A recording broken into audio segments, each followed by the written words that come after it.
Good morning, friends from the media. We'll first hear from the Chief Executive. Good morning, everyone. Last Wednesday, the Ministry of Commerce and the Hong Kong SAR government completed the negotiation of further liberation measures. The second amendment agreement under CEPA was signed. CEPA is Mainland and Hong Kong Closer Economic Partnership Arrangement. Since it was first signed in 2003,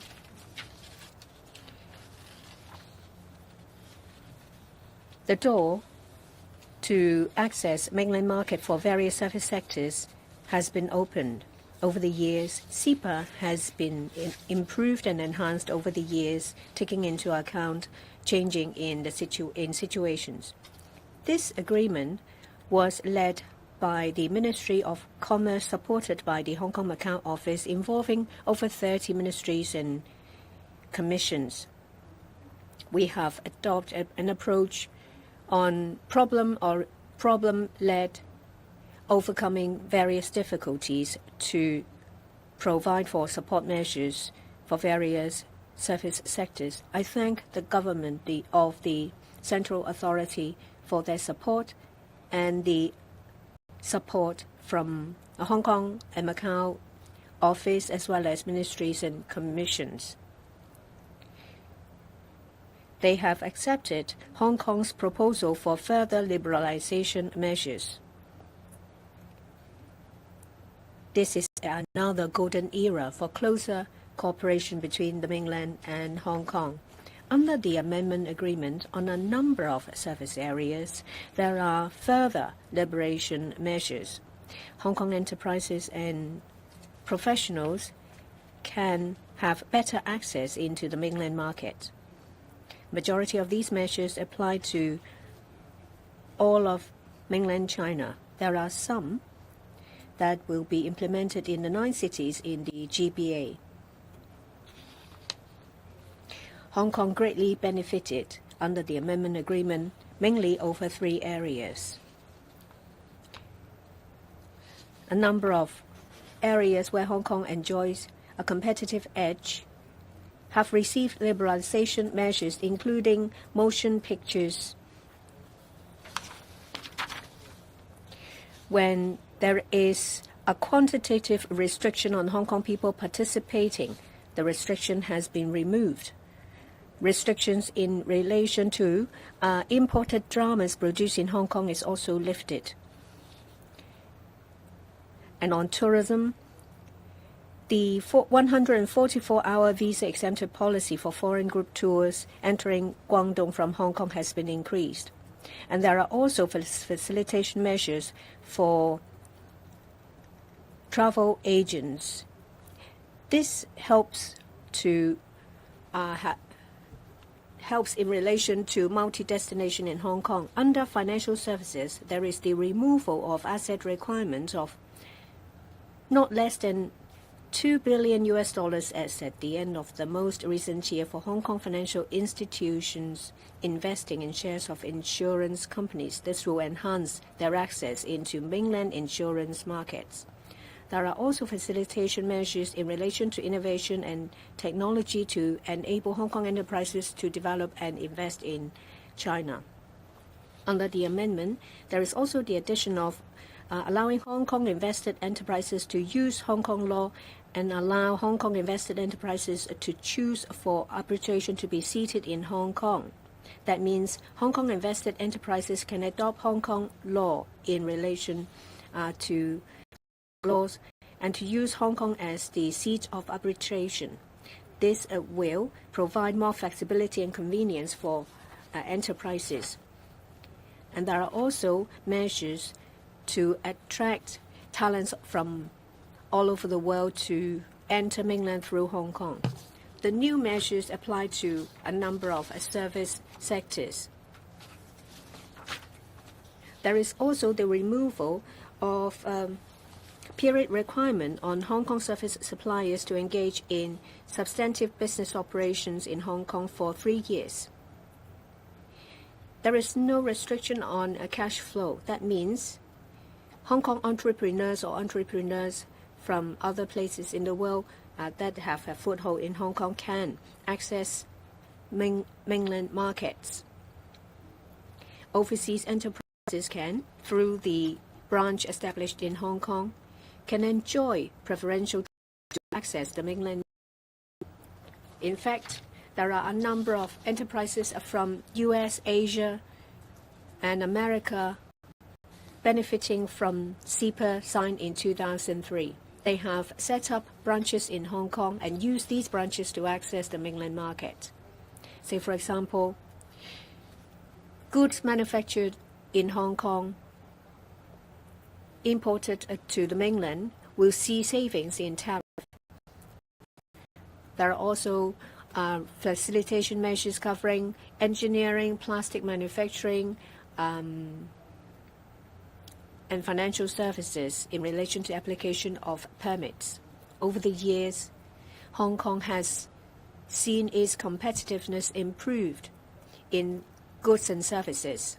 Since the signing of CEPA, the volume of trade between Hong Kong and mainland has been increasing.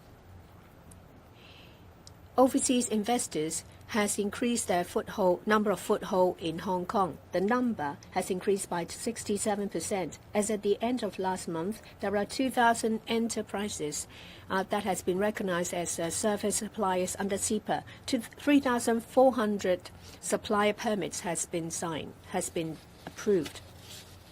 The number of country of origin under CEPA issued stands at $250,000, and the total value of goods is about 160 billion Hong Kong dollars. As at the end of August this year, the country of origin tariff savings is about 10 billion renminbi.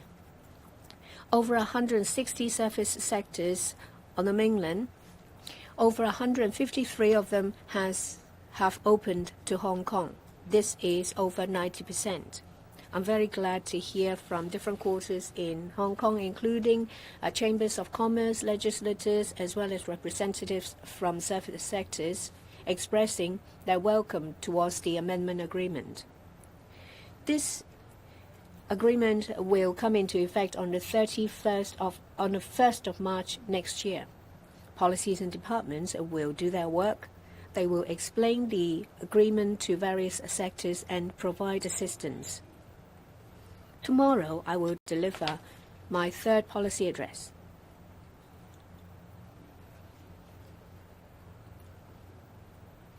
The cover will be of the same color as that of last year. It's green.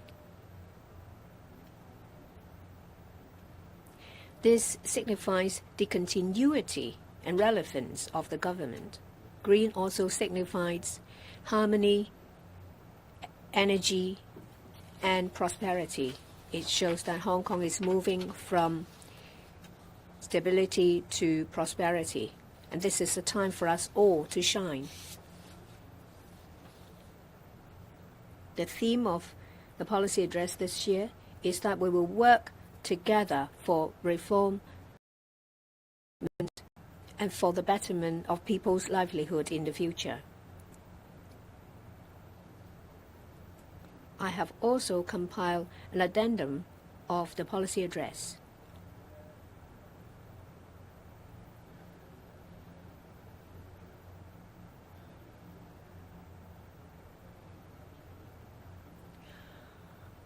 I have this addendum to replace the policy measures that was in use in the past 2 years. I want to enhance the relevance of the addendum with the policy address. In this addendum, details of various measures.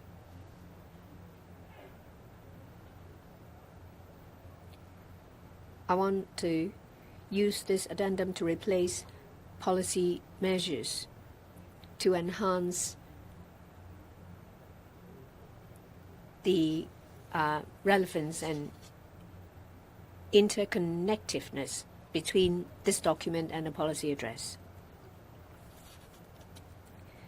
I spent 3 months to prepare for the policy address.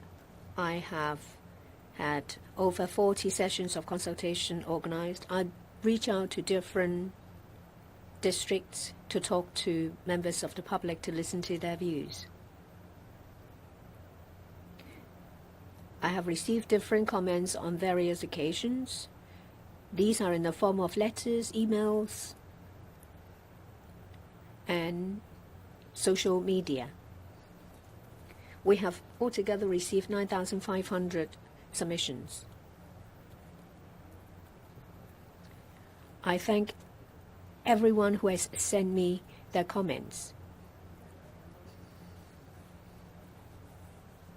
These have helped me better understand the priority and importance of various issues.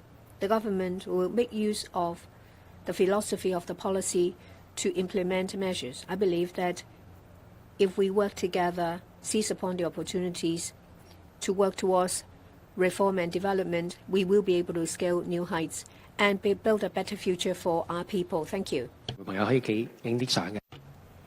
May the Chief Executive come forward so that members of the press can take photos.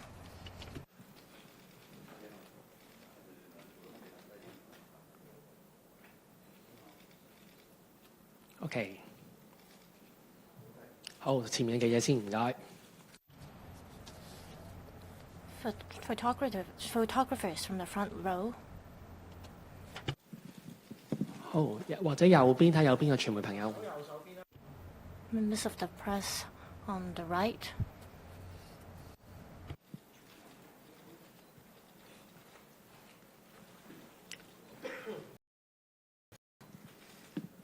好，我哋可能左邊嘅傳媒朋友，麻煩。Those on the left.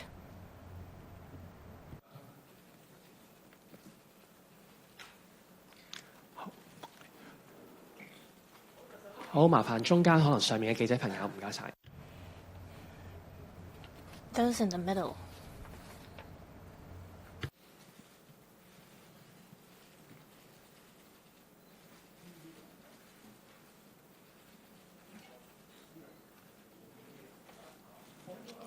好，上面係啦，唔該。Those in the upper rows.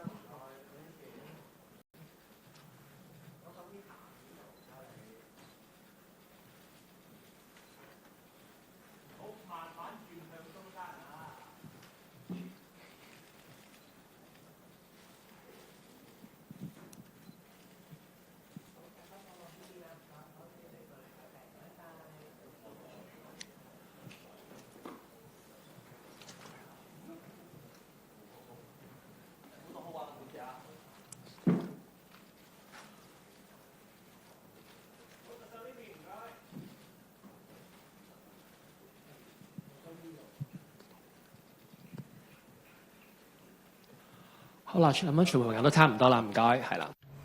I believe you've all taken photos. Please take the last ones.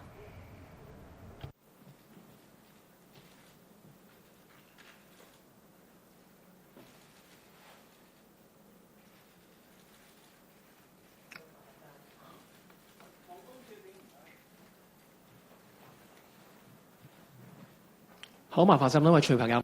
Thank you. Thank you, Chief Executive.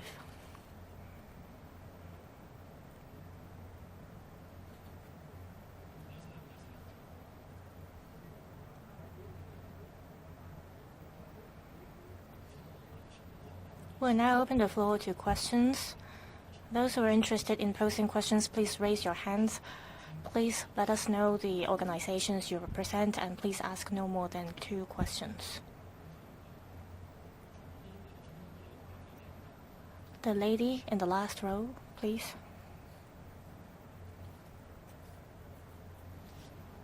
Yes, the lady over there. Questions from RTHK. Almost 1.4 million visitors came to Hong Kong during the Golden Week holiday. What do you make of this year's tourism business performance? And also, as a prelude to tomorrow's policy address, can you tell us a little bit about what the public can expect from your annual blueprint? Thank you.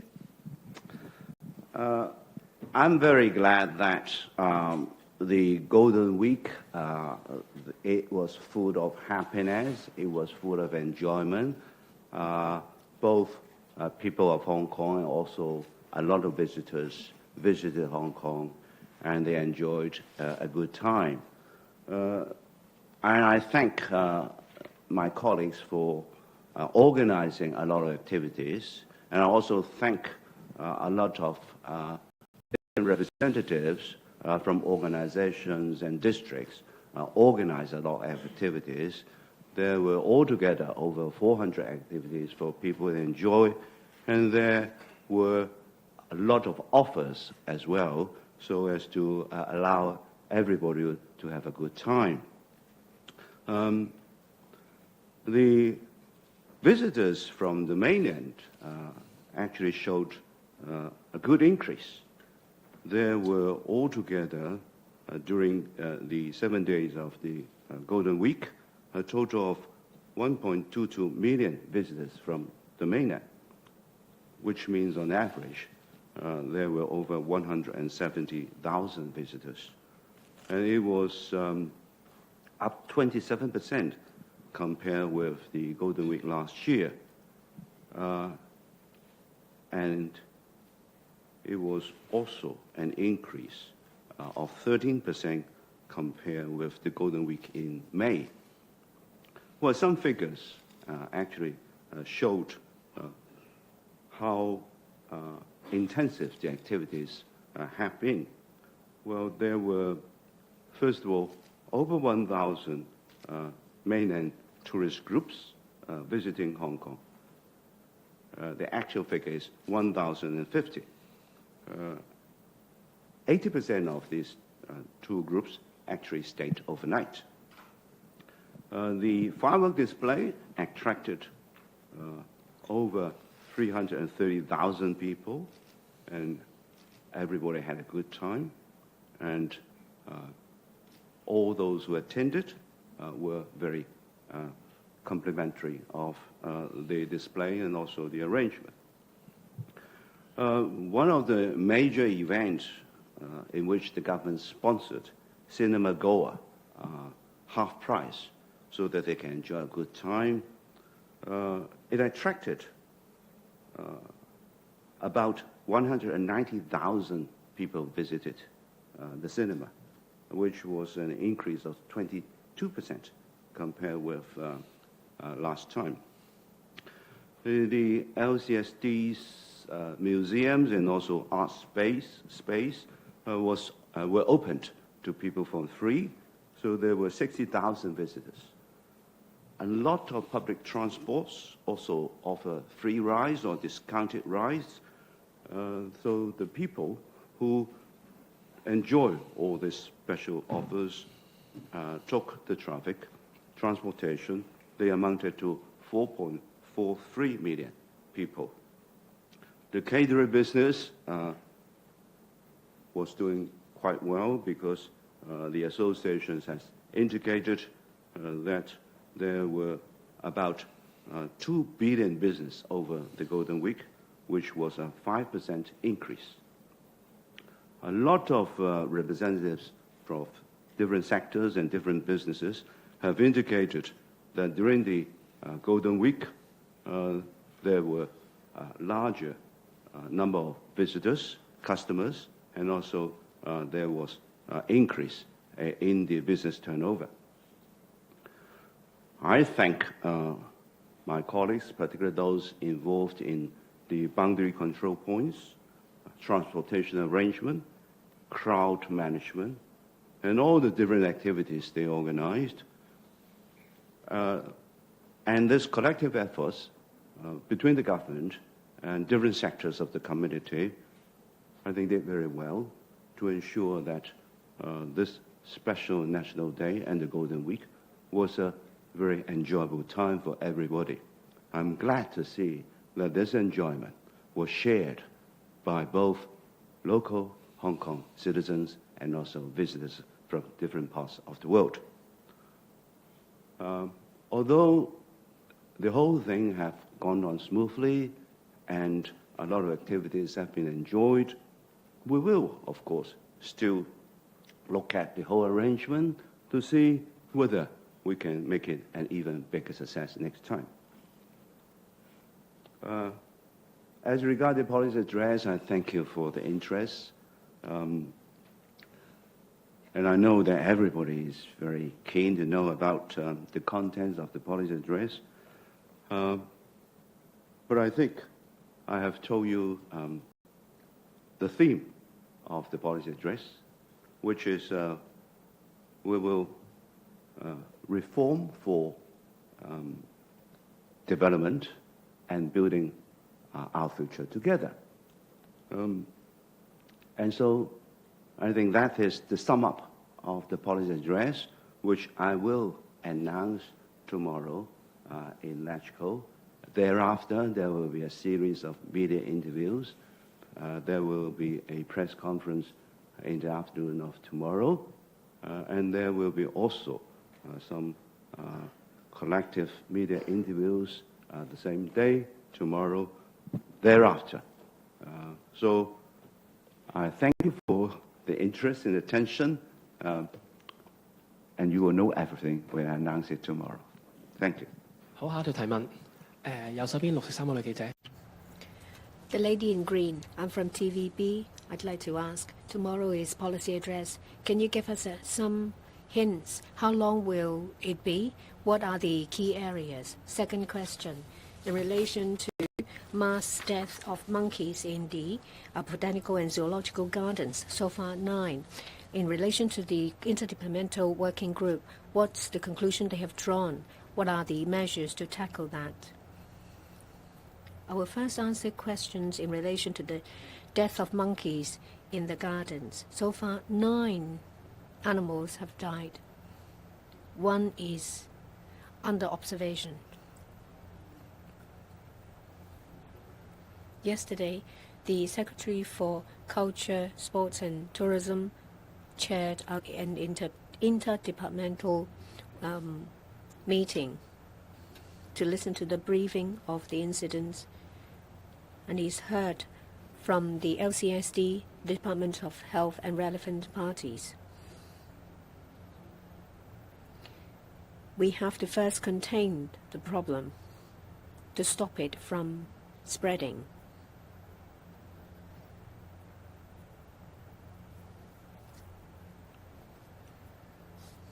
The relevant section has been closed off. Disinfection has been conducted, so we have contained the area. The second step is to control. Apart from the cleaning and disinfection, we have to continue monitoring the situation to ensure that the problem will not spread. Staff members will have to make sure that they are properly protected by donning protective gear.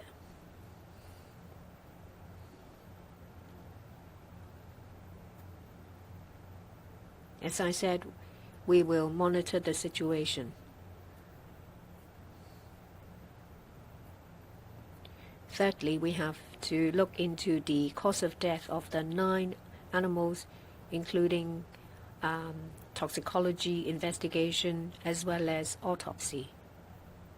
I understand that relevant experts have started their work. We hope that autopsy and toxicology investigations will be completed as soon as possible to find the cause of death, so that we can tackle the problems in a targeted manner. The SCST will coordinate the situation by giving directions. We will announce any updates to keep the public informed. We'll also announce measures we have put in place. Regarding the policy address and the key areas, well, I'd like to thank you all for your interest in the policy address. As I said, the theme of the policy address is to reform for development and to build a better future together. Tomorrow you will hear the policy address in its entirety. Afterwards, there will be interviews and press conferences. Thank you for your interest. You will know about all the details tomorrow. Thank you. Thank you. That's the end of the press conference. Thank you.